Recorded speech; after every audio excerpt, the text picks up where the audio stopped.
The sun is setting when Sean Hodgson arrives downtown to pick up his tractor-trailer.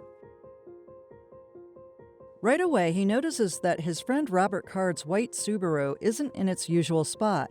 They both work the late shift for a trucking company in Lewiston, Maine, delivering bread around New England. They also serve together in the Army Reserve. Sean fills out some paperwork and makes small talk with his boss, who says she hasn't seen Rob, that he hasn't been in to pick up his keys. Rob is normally the type of guy who shows up early for work, but for a while he hasn't been himself. He had been diagnosed with psychosis and was suspicious of nearly everyone. He hasn't spoken to Sean for several weeks. Sean's not sure what to make of Rob's absence, but he gets in his truck and starts his route. He's talking with a friend on his headset, when suddenly he's forced to pull to the side of the road. I just saw a line of police cars and ambulances going every which way. That's when his friend tells him the news. There's an active shooter at a bowling alley and a nearby bar. Sean feels a wave of panic. I knew it was coming. I knew it was him because of the places that she was naming off that were being hit. For months, Sean has been listening to Rob complain about these and other places, accusing the people at the bowling alley and the bar of calling him a pedophile. Sean has also heard Rob make threats. Terrified about who or what might be Rob's next target, Sean tells his friend to quickly gather her customers in the back of the store where she works, lock the door, and not to come out until it's safe. Then he calls his boss at the trucking company and advises her to leave. When the shooting ends that night, October 25th, 2023, 18 people are dead and 13 more are injured.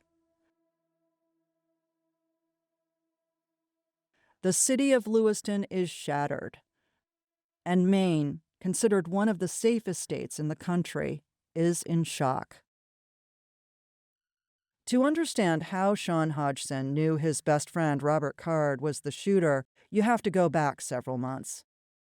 Sean and others had been telling authorities that Rob was acting paranoid and potentially dangerous. He owns at least 10 firearms. Just 1 month earlier, Sean had warned their Army command in a text that Rob might do something exactly like this. "Please," Sean wrote, "I believe he is going to snap and do a mass shooting." Nobody fucking listened. Like, I'm not stupid. I love my buddy and didn't want anyone killed, and all I tried to do was save my buddy's life. The shootings in Maine follow a grim pattern. Researchers have found that about half the individuals who carry out similar attacks have previously communicated their intent to hurt someone. It might be online, it might be telling a family member, a classmate, or a friend, but the comments are often dismissed as just talk. The risk for violence is not taken seriously, so no action is taken. For those who lost loved ones in Lewiston, that only compounds the grief. My fellow Americans, where are you? You failed my little girl. Over the past year, my colleagues and I listened to hours of emotional testimony, interviewed dozens of people, and pored over hundreds of pages of documents. What we've learned is that of the 656 mass shootings in this country in 2023, this one was the deadliest and quite possibly preventable. That's because before Robert Card's deadly attacks, there were multiple specific occasions where intervention from law enforcement, the Army, and mental health professionals could have changed everything. Over the next 2 episodes, we're going to dig into how authorities repeatedly dropped the ball and why their mistakes proved so costly. This is Breakdown, a collaboration between Maine Public Radio, the Portland Press Herald, and Frontline PBS. I'm Susan Sharon, Episode 2. I believe he is going to snap. Sean Hodgson and Robert Card first met in the Army Reserve and became close when they were both getting divorced. He's a great guy, hard worker. Give him a couple beers and he'd start talking and being more opened up, but usually he was pretty reserved, but he was fun to hang out with. Over the years, when they weren't on training missions, they'd hang out on weekends, go fishing, bowling, and to the bars. When Sean was evicted from his New Hampshire apartment, Rob invited him to come live with him, temporarily in Bowdoin, Maine. That was the summer of 2022. It was a tough time for Sean. He'd come home from Afghanistan the year before and says he was struggling with PTSD. Then he got into some trouble with the law and spent nearly 2 weeks in jail. Not long after that, Sean remembers Rob's first complaint that people were talking about him behind his back. One day, Rob called Sean at work. He was so upset that at first, Sean couldn't understand him.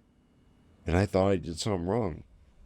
He just bailed me out of jail, and I didn't know what was going on. I'm like, slow down, dude. Tell me what's wrong, because now I think I'm in trouble. Rob goes on to explain that his coworkers are calling him a pedophile, making fun of his body and his masculinity. There actually was another man named Robert Card on the sex offender registry. And that may have been behind some of the harassment Rob's family said he was getting at work. Sean says Rob's next complaint hits closer to home. He accuses fellow Army reservists of the same kind of name-calling. These are people they'd both known for years. He's never lied to me. Everything he told me, I believed him. Sean is concerned enough that he reports it to their command. But Rob gets upset when he learns of this, and so Sean asks their commander to drop the matter. He believes he spoke to Captain Jeremy Reamer sometime in 2022. Reamer remembers it differently. He told an independent commission investigating the Lewiston mass shooting that Sean called him in March of 2023. Either way, this is the first time we're aware that someone told Army leaders that Rob thought people were verbally harassing him. It could have been an opportunity for them to check in with him, to get him some help, and soon there would be others. In early 2023, Rob got hearing aids, and Sean says things got worse. He started hearing stuff more. Now he just confirms it in his own head that, yep, I can hear you. And he walk up, oh, I get hearing aids, I can hear everything you're saying.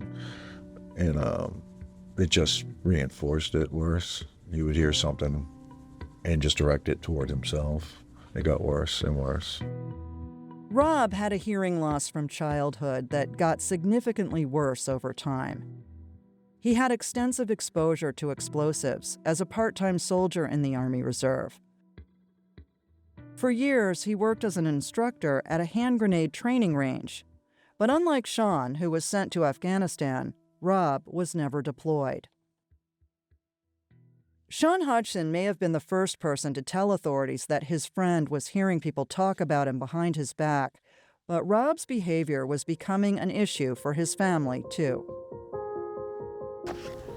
We have a stupid amount of sea glass and yellow shells, and we've collected those in one summer of beach walks down on Stovers.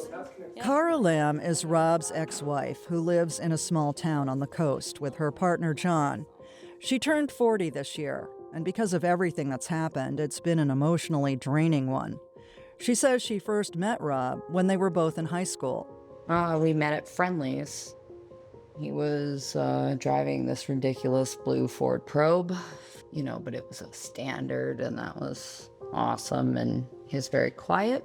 He was a hard worker. He was always there after school, working. They got married in their early 20s and had a son, Colby. After their divorce in 2007, Kara's relationship with Rob was strained. But Colby stayed close with his dad throughout his childhood and into his teens. They went fishing and bowling together and joined a cornhole league. That's why Kara was surprised when Colby first alerted her that his dad was acting strange. It was late April of 2023, and he sent her a text, which she followed up with a conversation. He said he didn't want to go to his dad's anymore, that he didn't feel safe. And I said, what happened? Tell me what happened. Like, I'm, as his mom, ready to go nuclear if I have to. Colby says his dad is hearing things. You know, his dad basically was telling Colby, as they're in a big box store, Lowe's or Home Depot or somewhere like that he can hear what these two 90-year-old little mom and pop couple that are 4 feet tall are saying half a store away. And Colby is right next to him and it's like, Dad, they are not, that's not what you're hearing. Rob is adamant that they are calling him a pedophile, and he accuses Colby of being part of a conspiracy against him. He was afraid his dad was getting violent and getting so aggressive that he was going to be physically violent. And he was right. His dad answered the door multiple times holding a gun. Kara doesn't want police having a violent confrontation with Rob. That seems like a bad idea. And she is also afraid that if Rob finds out they've reported him, he'll blame Colby and retaliate. So on May 3rd, 2023, they meet with a school resource officer, basically a cop who works inside a school. They explain the situation, and the resource officer calls the Saginaw County Sheriff's Office. And this is where a crucial missed opportunity for intervention with Robert Card occurs, by both law enforcement and the Army Reserve. Deputy Chad Carlton shows up at the school and spends the next hour working out a plan with Kara and Colby about how best to deal with Rob. In the end, they decide to lean on Rob's command in the Army Reserve. Carlton tells Kara the options are limited. Well, he said to us, there's only so much you can do in this situation. Your hands are kind of tied. And what was the reason for that? Because he hasn't actually pointed a gun at Colby or myself. He hasn't actually said, I am going to go shoot a bunch of people at this place. Carlton later testifies before the state commission investigating the Lewiston shootings.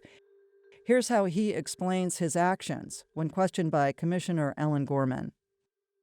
Based upon the information that they gave you, did you believe that Robert Card was mentally ill or suffering from some sort of a mental health crisis? Yes, I did. And did you understand that he had access to many firearms? Yes, I did. Did you believe that he presented a likelihood of serious harm? Not at that time. What Gorman is getting at is why Deputy Carlton didn't try to use Maine's yellow flag law. That's a law that allows police to take someone into protective custody and seize their weapons if they're deemed a threat to themselves or others. Unlike other states with red flag laws that allow family members or police to petition a judge directly, Maine's law requires an extra step, an evaluation by a mental health professional.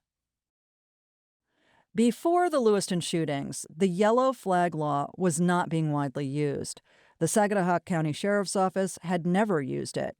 And Carlton told the commission he did not consider trying to take Rob into protective custody. Protective custody requires someone to be in front of you. It requires access to a person to make that happen. I was being told that access to the person was a bad idea. I thought the best course of action was going to be to work with the family and with the Army to get him to the help he needed to set him on a better course in life. Later that day, Carlton speaks to First Sergeant Kelvin Moat in the Army Reserve. Like several others in Robert Card's unit, Moat is a police officer.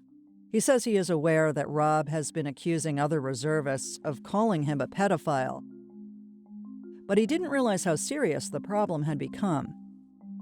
Moat tells Carlton that he and his commander will formulate a plan to try to get Rob some help. Carlton, meanwhile, flags Robert Card in the computer system as potentially armed and dangerous. A month later, Carlton receives a phone call from Rob's brother, Ryan Card. Ryan says the family is worried. They want to find out how to get Rob evaluated at the local VA hospital. So Carlton texts First Sergeant Moat and asks him to call him back. Moat never returns the call. And Carlton, he never follows up with Moat or anyone in the Card family. In July, Rob is ordered to attend an annual training in New York. An Army report says his ongoing mental health problems were not considered a, quote, detriment to his military job. But on the day before it starts, he accuses fellow reservists of bad-mouthing him and calling him a pedophile behind his back. During a beer run, he becomes aggressive and nearly gets into a fight with one of them. This is a turning point. In the next episode, we'll spend a lot of time digging into how the Army responded to Robert Card. But for now, suffice it to say that the unit commander, Captain Jeremy Reamer, is concerned enough that he says he orders Rob to undergo a mental health evaluation at a military hospital, and then drives all the way from his home in New Hampshire to New York so he can check on him. Pretty quickly, Rob is transferred to a private psychiatric facility in New York called Four Winds, where he's assessed as having psychosis and thought disorder, along with active thoughts of homicidal ideation. For members of Card's family, Rob's hospitalization in New York is a huge relief. They think that Rob is finally getting the treatment he needs. Their relief is short-lived. Kara says Colby speaks to his dad at least once while he is there. And all I heard from that was that his dad was just against whatever was being recommended. And it was all just nonsense, Rob was saying, and that he shouldn't be there and he'd be home soon. While Rob is hospitalized, his mental health providers tell Captain Reamer that they are concerned about his access to firearms. They recommend that measures be taken to safely remove all of them from Rob's home. But Reamer does not take the advice, and he never passes on this information to the Sagadahoc County Sheriff's Office. In his testimony to the commission, Reamer said when it comes to their soldiers, Army Reserve commanders have much less oversight than active duty commanders, and he could not order Card to give up his personal guns. In the Army Reserve, we have no authority or jurisdiction over the firearms. So to have him remove the firearms, we can't. We don't have the authority to do so. Instead, Reamer says he was relying on family members to remove the guns from Card's house. And that is another major missed opportunity for taking an action that might have helped prevent Rob from carrying out his attacks. Of all the opportunities for intervention with Rob, his hospital stay is one of the most unsettling. After 19 days, he is released from Four Winds. It's not clear why or under what conditions. Hospital officials have not responded to multiple requests for comment, and they never appeared publicly before the commission investigating the Lewiston mass shooting. What we do know is that on August 2nd, Rob is supposed to have a court hearing to consider his involuntary commitment. Then it is abruptly canceled. He is released the next day. Even Sean Hodgson says he is surprised when his friend Rob calls him and asks him to come pick him up. Rob had told him he was going to have a court hearing. So Sean is confused about why it never happened and how easy it is for Rob to walk out the door. Well, I thought I had to go talk to somebody, and I pulled up, and I saw him waving through the window in the door. Thought that was odd. And I was like, all right. And I parked my car, and I walked up, and they just let him out the door with his bags. And then he's like, you want me to drive? After 6.5 hours, to get the 4 ones, 6.5 hours. I said, here you go, here's my keys. And we left. What was that ride like? How did he seem? He just started telling me everything all over again, and what happened in the hospital, and how we pretty much played the game. And he told them straight out, he knew exactly what to say to get out. He started getting so aggravated and talking about it, he just started punching the steering wheel. What was he supposed to do when he got out of the hospital? They wanted him to do outpatient virtual calls, video chats with either a therapist or psychiatrist, I'm not sure which, but a doctor nonetheless.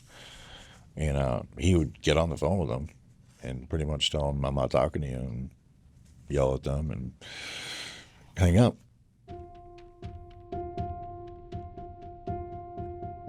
Once Rob is released from the hospital, an Army report on the shooting says that his chain of command is not given any information about his diagnosis, prognosis, or his discharge instructions.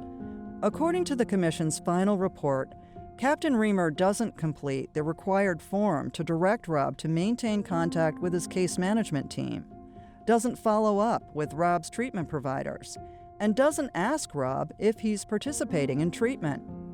And in fact, Rob is not. Between August 3rd and October 25th, the Commission found that he took almost none of his prescribed medication, did not answer calls or emails from treatment providers, and failed to make any telemedicine appointments. No one ever alerts Rob's command. Instead, Rob goes back to his job delivering bread and further isolates himself. He didn't want to hear anyone seeing him. He just wanted to go to work, be left alone, do his job, go home. During the month of August, Sean says Rob is increasingly aggravated and angry following his hospitalization. The two friends work on Rob's garage, go fishing, and bowling at Just-in-Time Recreation. Then one night in September, Rob and Sean go to a casino. They stay late until they both run out of money. As Rob drives the two of them home, Rob's anger boils over. That's when he started flipping about people talking about him at the casino. He's sick and tired of hearing it everywhere. They just won't let it go. It's been months now. Why can't they just leave him alone? Sean thinks about all the things Rob has recently done or said. Brought a concealed weapon into the Just-in-Time bowling alley. Carried guns in his car. Said he could take out 100 people with an expensive scope he bought for one of his rifles. And named places he could shoot up if he felt like it. Sean never took any of it seriously, not until that night. Rob starts making veiled threats against their unit and their command for putting him in the psychiatric hospital. Sean tries to talk him down. I just kept repeating myself, telling him no one's worth this. It's not worth your freedom. It's not worth the aggravation or letting them get into your head. But this only seems to agitate Rob even more. At one point, he reaches across the steering wheel and punches Sean. Fucking laid one on me. He knocked me one right on the side of the face. Just once. He told me to shut the fuck up. Don't you say another fucking word. Sean is stunned. This is not the person he knows, the generous guy who's loaned him money with no strings attached, who's given him a place to stay when he was out of options, who noticed that he was not the same when he returned home from Afghanistan. Sean tells Rob to pull over at a gas station and gets out of the car. I held the door open. That's when I told him, I said, dude, I'll always be there for you. I love you. I'm not going to give up on you. Just wouldn't look at me, just staring straight. And he wasn't listening to what I had to say, basically. And then he slowly drove off. That was the last time the two friends spoke to each other face to face. Later, in the early morning of September 15th, after mulling it over for 2 days, a distraught Sean Hodgson sends a text about Rob to their Army command. He pleads with them to change the passcode to the gate at their Saco training facility and be armed if Sergeant Card shows up for a scheduled weekend drill. Please, he wrote, I love to death but do not know how to help him, and he refuses to get help or continue help. Sean hoped he was wrong, but didn't want to take chances with anyone's safety. And his final words were crystal clear. He still has all his weapons. I believe he is going to snap and do a mass shooting. First Sergeant Kelvin Mote of the Army Reserve Unit later told the commission that Sean Hodgson's text caused the hairs to go up on the back of his neck. The text was sent around 2 a.m. A state commissioner asked Mote about a conversation he had with Captain Reamer concerning Hodgson's history of late-night calls. Hodgson drinks a lot. Not working. And sometimes he calls and he's intoxicated. And that coupled with the fact that, he comes in at 2, 3, 4 o'clock in the morning. You have to, what is that old saying? Take it with a grain of salt sometimes. But my belief was that this was a credible threat and that he was not only capable of carrying out this threat, that he conveyed it to Hodgson. And it's in line with everything else that had happened since July.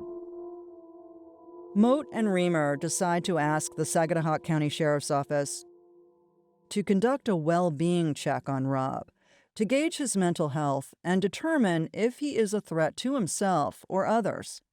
Mote also prepares a detailed narrative about Rob to share by email with the Saginaw County Sheriff's Office so that they can begin the process of seeking a yellow flag order to seize his weapons.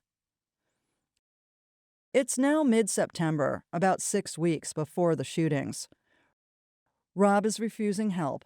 He's angry, he's threatening the unit, and he's still got all his guns. There have been breakdowns in response, communication, and follow-up all around. But when commissioners issued their final report, they focus on the actions of Captain Jeremy Reamer and Sergeant Aaron Schofield of the Saginaw County Sheriff's Office during this time. You look like a sheriff. Hello, good morning. I'm Aaron. Hi, Aaron. Nice to meet you. Nice to meet you. Good timing. I meet Sergeant Schofield, a 26-year veteran of the Sheriff's Department at the county courthouse. I want to ask him about what happened on September 15th, the day he was asked to conduct a well-being check on Robert Card, a person who the commission said posed a likelihood of serious harm. Schofield begins by offering some context. He says there are often just 2 deputies on duty to cover the entire county, more than 250 square miles. And nearly every day, one of the deputies is asked to do a welfare check. We had 316 welfare checks last year. For us, for the average citizen sitting on the sidelines watching this is a big deal. It's shocking. We're getting average 1 a day. I've had several today already. Be on the lookout, subject armed and dangerous. I know this may sound insensitive, and I don't mean it to be by any way, but it kind of becomes background noise. When the request for a welfare check on Robert Card is made, it doesn't come directly from Mote. It's a call from a detective in the Ellsworth Police Department who works with Mote. And Schofield says it wasn't clear to him that Mote's email was meant to start the yellow flag process. They simply wanted a welfare check. No one once said that this was to be a yellow flag probable cause statement. I first learned of that while watching Mote's testimony live. So you're saying that when you got the call to go for a welfare check, there was nothing mentioned to you about, like, you need to take this guy's weapons, here's a probable cause statement to pursue yellow flag? Not at all. Not even a hint of it. Nothing of that. On the afternoon of September 15th, Schofield goes out to Robert Card's house, but no one is home. He puts out an alert to law enforcement. Caution, officer safety, known to be armed and dangerous. If located, use extreme caution. Check mental health well-being and advise Sagadahoc SD. The following morning, he goes back. This time a car is there, so Schofield calls for a backup, and another deputy arrives. They knock on the door. They can hear someone moving around inside, but they feel exposed, standing in the driveway. They're potentially in the direct line of fire. No one answers, so they leave. Later that morning, Schofield speaks by phone to Moat to try to get some additional information. The call is not recorded, but according to Schofield, they discussed Hodgson's text. He told me, among other things, that Hodgson, he had to take what he says with a grain of salt, or he has credibility issues, or he exaggerates. He communicated that to me. In his email to the sheriff's office, Moat did not take Hodgson's text message lightly. He wrote, "I would rather err on the side of caution with regard to Card, since he is a capable marksman, and if he should set his mind to carry out threats, he would be able to do it." Schofield also speaks to Moat's boss, Captain Reamer, who tells him it's his understanding that Sean Hodgson and the Card family were supposed to take steps to remove Rob's guns. Reamer essentially tells Schofield to go easy on Rob, that he just likes to be left alone. This is an excerpt of their recorded phone call. If you could just, the only thing I would ask is if you could just document it. Oh, yeah. However you want, just document it. Just to say, like, he was there, he was uncooperative, but we confirmed that he was, alive and breathing, and then we can go from there. But that's kind of from our end here, all we're really looking for. Obviously, I don't want you guys to get hurt or do anything that would push you guys in a compromising position. Reamer also suggests taking Sean Hodgson's text with a, quote, grain of salt. But even as he says this, another unit leader was worried enough that he called the Saco police, who positioned themselves outside the reserve center in case Card shows up for drill. That's how serious the threat is being taken. After speaking with Reamer, Schofield responds to a domestic violence call and does not return to the residence. On Sunday, September 17th, Schofield follows up with Rob's brother Ryan Card and his wife Katie Card and learns the guns have not been removed. Ryan says he will try to secure them. At that point, Schofield considers the matter resolved. The next day, he leaves for vacation. The Commission's interim and final reports come down hard on Schofield, who ran unsuccessfully this year for sheriff. They say relying on the family to remove the weapons was an abdication of law enforcement's responsibility, that Schofield made only limited attempts to have a face-to-face meeting with Rob, that he failed to contact Sean Hodgson, who heard Rob's threats repeatedly, and that he failed to seek assistance from prosecutors or other law enforcement agencies to determine how best to proceed. Schofield isn't buying any of that. I worked on this for 2 days and then followed up with the family in day 3. So I didn't slough this off by any means. And for the commission to paint that picture is so insincere, so disingenuous in what they did. And that does anger me. He says Moat and Reamer, both law enforcement officers, didn't provide him with enough information. And if they didn't like the way he was handling the situation, could have complained to his supervisor. That man is Sheriff Joel Mary. He defeated Schofield in the race, but has consistently stood by his deputy's actions. With the information that he was given at that time, the decisions that he made at that time were reasonable. How the military may have downplayed this, how they didn't share information. There was a lot of gaps, and I think it's really important that we try to fill those gaps.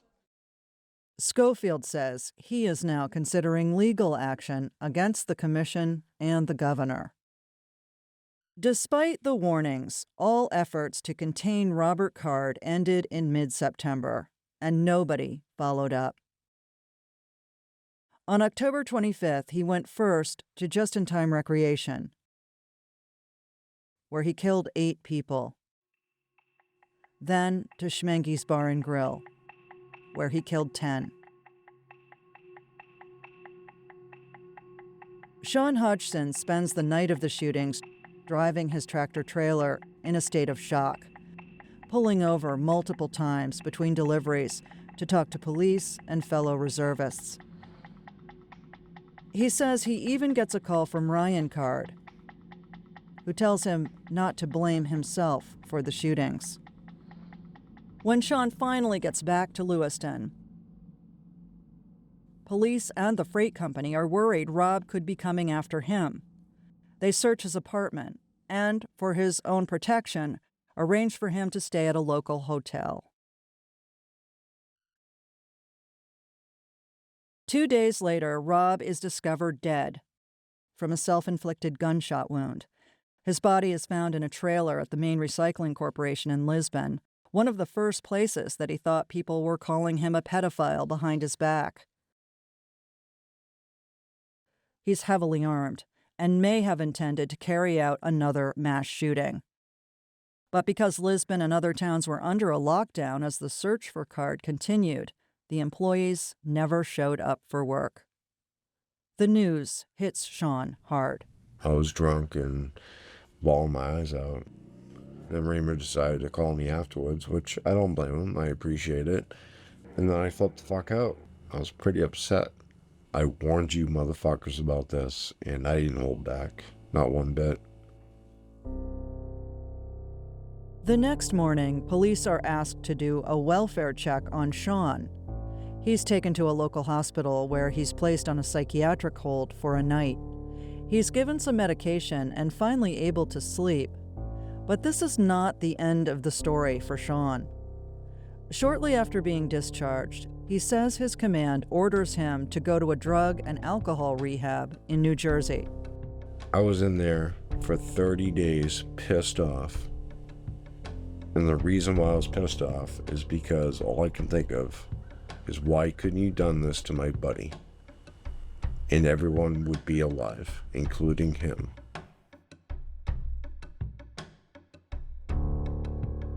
In October, the military began a separation process with Sean, citing a, quote, pattern of misconduct, including alcohol infractions and a domestic violence charge. That charge was later dropped, and Sean says he plans to get a lawyer to fight the proceedings. For Sean Hodgson and Cara Lamb, who tried to get help for Robert Card and who wanted to prevent any violence, the tragic ending is hard to accept. To this day, I can't believe he's dead. I can't believe that these people are dead. It's appalling. They all had every excuse, every reason, every bit of training between all of their jobs to do the right thing here multiple different times. And they didn't. Why not? The Shooting Commission wonders the same thing. In their scathing final report, they found that the Saginaw County Sheriff's Office had sufficient cause to take Robert Card into protective custody nearly 6 weeks before the shootings. But they also criticized leaders of the Army Reserve. When Rob showed up for duty in July 2023, they saw that he was troubled and ordered him to get help. What followed were months of poor communication and inaction, with the worst possible outcome. Next time on Breakdown. I hope you understand that they're concerned enough about your welfare that they called us. Oh, because they're scared, because I'm going to friggin' do something, because I am capable. Like, what do you mean by that? Huh? What do you mean by that? Nothing. No. We'll take a closer look at how the Army Reserve and its mental health system failed to help Robert Card.